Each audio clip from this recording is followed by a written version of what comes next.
La Resortera.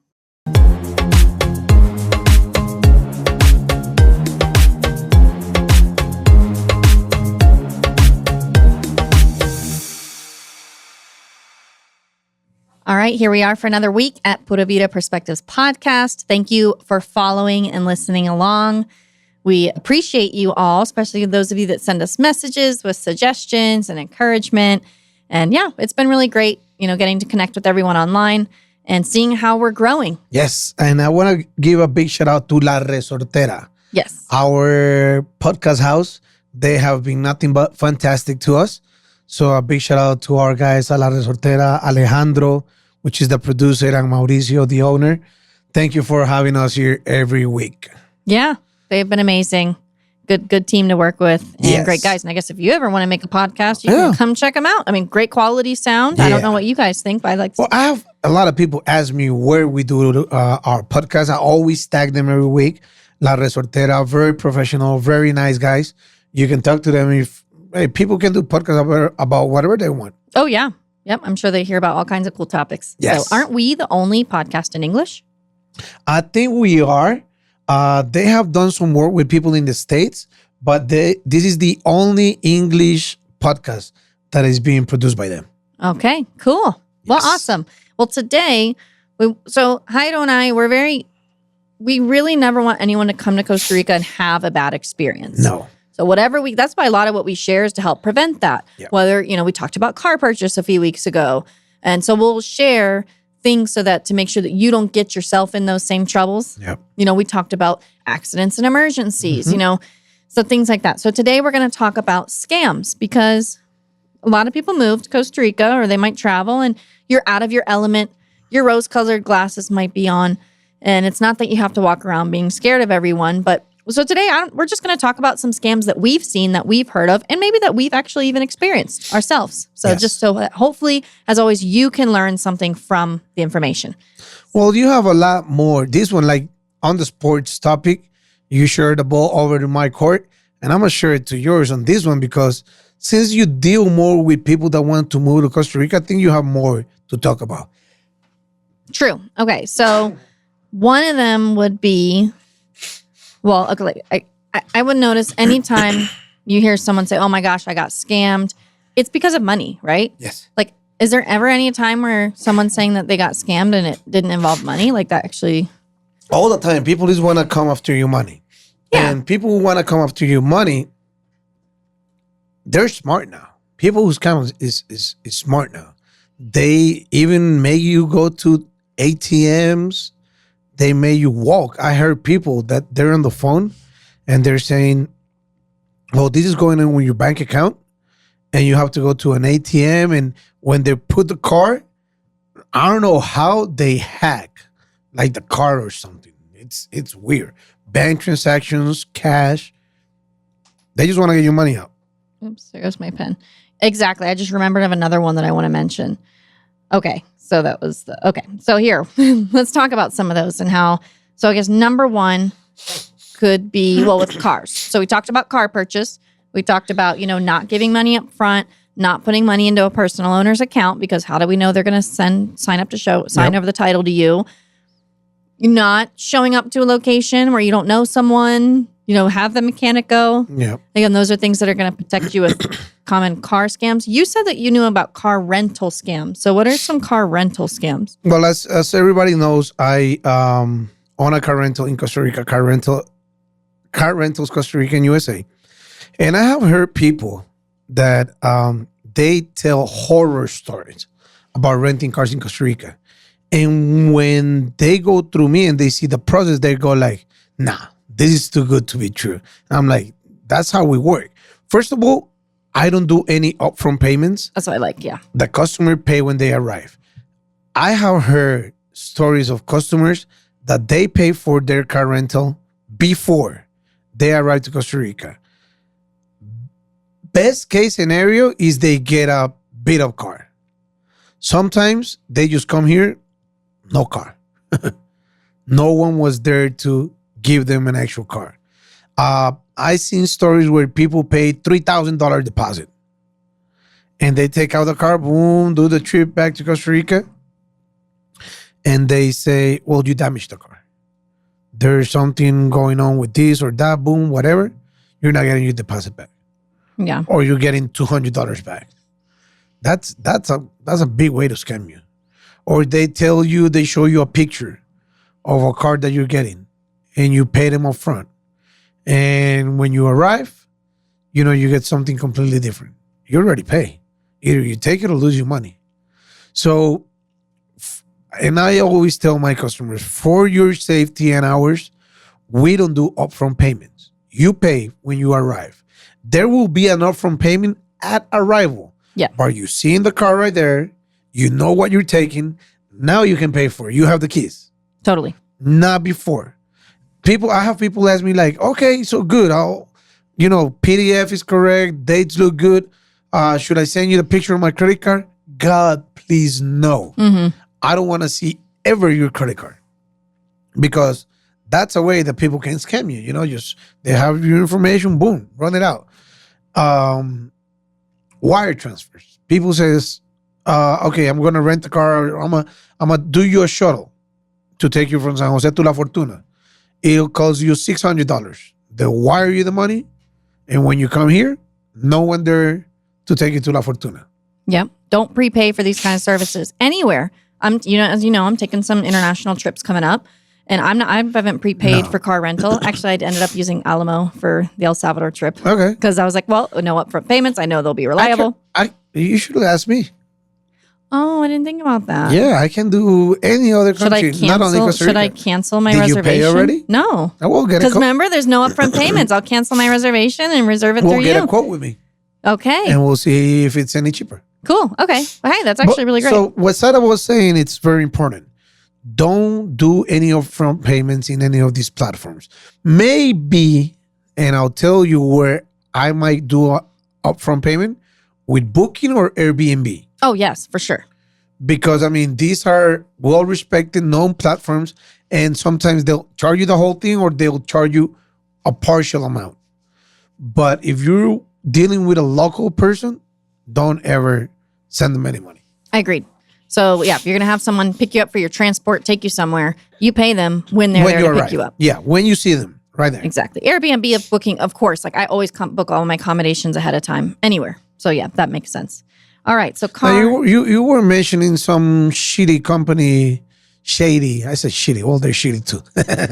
Shady company in Facebook. People have to look out for, regarding selling cars or something like that. Yes. So there's a notorious. I'm not going to mention any names. Yeah. Because actually, Costa Rica has pretty serious defamation laws. That's what people should know before you go and slander anyone online. Always keep a note of that. Oh, I guess that's something we should have included in the last week's podcast about the things that were in the laws. All right, defamation laws. Okay, anyway, so there are dealerships.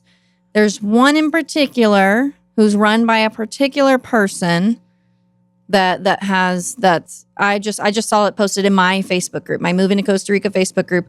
Every so months, I get to see this post with the guy's photo. First name rhymes with Moss. This guy scammed me. He said we were moving out. He said he was going to sell my car. He's had my car for X amount of months. Now the car is trashed, or we've never gotten our money. We heard it was sold. So be really careful. Like, you have to look into the reputations of the people that you're working with. Yes. If this person just got scammed, but they had just done a teeny bit of due diligence, they would have seen that there's an entire web page that someone created with dedicated to this person, with personal testimonials of people, all the people that have been scammed by this one person. Somehow this person's still in Costa Rica. And the thing is, they're not Tico. So sometimes the first person to scam you will be another gringo. Just so you know. Who's going to be the first to try to pull one over on you? A lot of times it's the gringos. Yeah. So just want you all to be aware. Like I said, first name rhymes with Moss. Yeah. Pretty easy to find. If you look anywhere on Facebook, just with, So wanted at least, I think that's really important that people know. The person maybe is in a tennis now, allegedly. Before was in Uvita, before was in Manuel Antonio Capos. Just something to be aware of. In the southern area of the country. Yeah, but now in a tennis. Person's allegedly. He's getting close by to the allegedly to the city, because he gets run out of every town he's in because people realize what's going on with the scams. Like I said, I don't know how this person's even still in Costa Rica. Do your due diligence, do your homework. And be careful. I mean, be on the lookout. If something sounds too easy, be careful. People say working with me in my car rental agency is way too easy, but you can do your homework, go into the Facebook page, go into YouTube, and you'll see the reviews from the people telling you how easy it is. Then you'll say, all right, it's easy because it's good, and that's just the way it is. But if someone is offering you a $50,000 car for $20,000, what's the catch? Exactly. So Facebook Marketplace, you have to be really careful selling things on there. I've seen stories about, someone selling something and then like a couch. Someone selling a couch, an air conditioning, a bed. And they say, yeah, I got the bed. I can ship it out to you. I'll send it over to you. Okay, what's your account number? All right, pay me out and I'll send you the location. And then you pay and boom, you're ghosted. Yeah, either you're ghosted or sometimes that person can all of a sudden send threatening messages. I know where you live. Yeah. I have access to your account. You have to be really, really careful. I've seen stories about that online where people didn't feel comfortable in their own homes because of just a transaction that happened from Facebook Marketplace. Mm-hmm. So that's something to think about. Also, I noticed so my partner, he posts some stuff on Facebook Marketplace and he was like, he'll get a phone call and I'm like, well, who is that? He's like, oh, it's just someone from the jail. I'm like, what do you mean it's someone from the jail? So scammers will call from the jails here in Costa Rica, and because maybe you put something on the marketplace, they saw your phone number, they'll call. And so I remember when I was selling my property, the one that I'd built, I had this call from someone. He's like, oh yeah, I have some clients in Guanacaste. First of all, he didn't sound Costa Rican to me, but again, I'm not an accent expert. Mm-hmm. So I did everything the way that I was supposed to. So I was like, okay, well, here's the information, yada, yada. Like, he never would have scammed us out of anything, because then I go to my superstar lawyer. Yep. Hey, this guy's you handle it. And then at one point, we both kind of sent each other a message at the same time. I was like, something's fishy here. Like, this doesn't sound right. So that was a bummer, because, I'm like, oh, to sell the house. Yeah, a friend of mine moved out of Costa Rica, and she was selling her house. And she's like, put it on the market, take the commission. So I did, and I got a call from this guy named Brian. Very U.S. accent. And I asked him, for a picture of his passport. We were going to move forward. He was like, I want to rent out the place for about a year. I'm going to pay you 6 months in advance. And guy never even seen the property. Everything through the phone. And he was like, yeah, I'm going to send you a link. I want you to go there. And from there, I need you to, log in. And we're going to wire transfer you the money through the account. And that's when it popped me up. Is this guy's problem, wanting me to log in when he's the one that has to pay me? What's wrong with me? I was almost at the point where I was going to log in. And I was like, listen, man, I watch Telenoticias a lot. And I know you call me from La Reforma, and I don't got time for your bullshit. So, no, thank you. And then he started cursing at me in Spanish and yelling at me. I was like, oh, so you do speak Spanish. Interesting.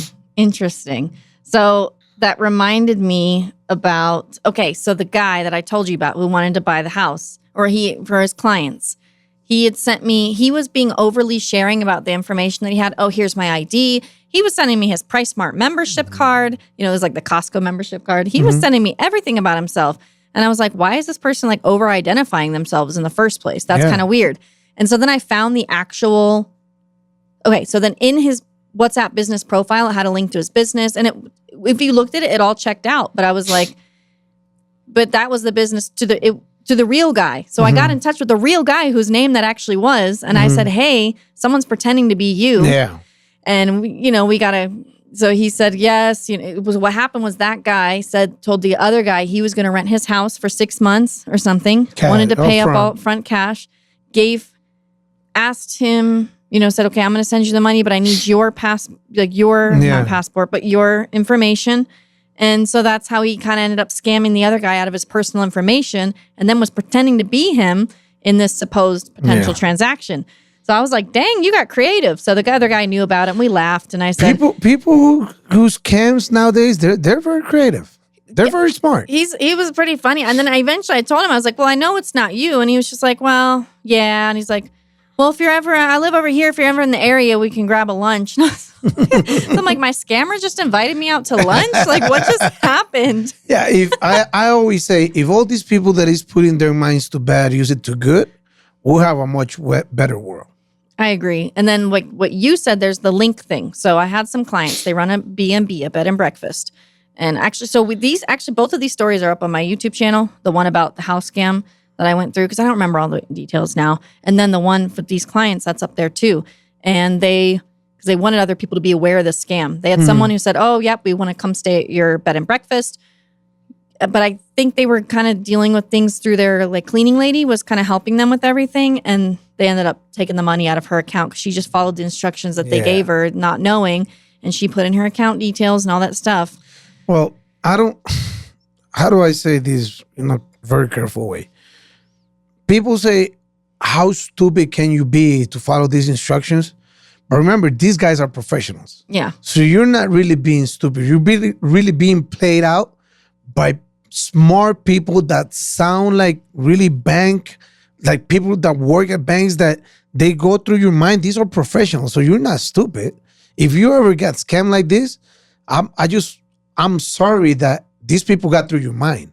Exactly. Because this gotta be a nightmare at the end when you realize that they play you so bad. And people say you don't really know until it happens to you. And it gotta be one of the worst feelings. Yeah. It's like, invasion of privacy. Exactly. And it's just terrible. And they play you, they trick your mind.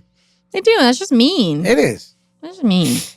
Don't do that, people. No. And always be on the lookout. Always be careful. Don't fall for these for these people. That's the thing. So, so you might, if you're coming to live or visit Costa Rica, you might be trying to have an open mind going, okay, well, maybe things are just done differently down there. Like we have a lot of the same scams that you do, but they could be done in a different way. So you might know how to look out for them in North America. But in Costa Rica, you might be a little thrown off because you're thinking, okay, well, it's a whole new way of paying your electricity. It's a whole new way of doing everything. Maybe this is a different way that they do things. So I can see how some people could get scammed in some things, thinking that maybe this is just another one of those nuances or things that are just done differently down in Costa Rica. And I said this on the other episodes. Try to make a Costa Rican friend that knows how things work around. Broker for cars, car rentals that are, legit, transfer that people that, that you can do your homework and read the reviews. So, and get a Tico friend that can really help you out if you're starting. Or a relocation expert. There you go. She's the best. Or someone to soundboard, someone who has experience here in the country. It could be Costa Rican, could be non-Costa Rican, whatever it is. Could be us, could not be us. Have someone that you trust that you can bounce, say, hey, is this right? Am I doing this right? Exactly. Or does this sound right to you? Exactly. And don't be afraid to ask. That what you just say, ask. Just ask. Does this sound right to you? Ask one or two people and take it from there. Yep. Because sometimes I'll be like, absolutely not, and I'll explain why or why or I'll say, you know what? Yes, this is totally fine. Like, for example, sometimes whenever your company will ask for the passports of people, and I say, nope, totally normal. Yep. Or Airbnbs will request passports too. Yep. And I said, no, it's normal. Yeah. And people are like, are you sure? Like, I feel really weird. Like, what are they going to do with it? I'm like, they're not going to do anything with it. It's just... They want to know who they're working with. Or it's part of making a rental agreement. When we do a long-term rental agreement, sometimes all people are a little bit hesitant to give their passport. But I said, they need your identifying information. You're going to be occupying their home. Their identifying information is also in the lease too. So it's not just you. It's a mutual exchange of that information. But I understand why people would be a little bit warier. Yep. But yeah. All right. So... remember that if you want to advertise your business with us, just hit us up on Instagram on Pura Vida Perspectives. Yep. And we appreciate you following us along. Definitely check us out on the other social platforms. Listen to some past episodes if you're just new to the Pura Vida Perspectives podcast. If you have friends or family or relatives that are coming to Costa Rica, just hit us up on the YouTube or Spotify, Amazon, Apple, share it to them and might be helpful for them. Yeah. All right. Well, thanks again for this week. As always, it's so fun to chat with you and catch up and talk about different topics. And I hope that you guys all find this really helpful. All right. Pura vida. Bye-bye.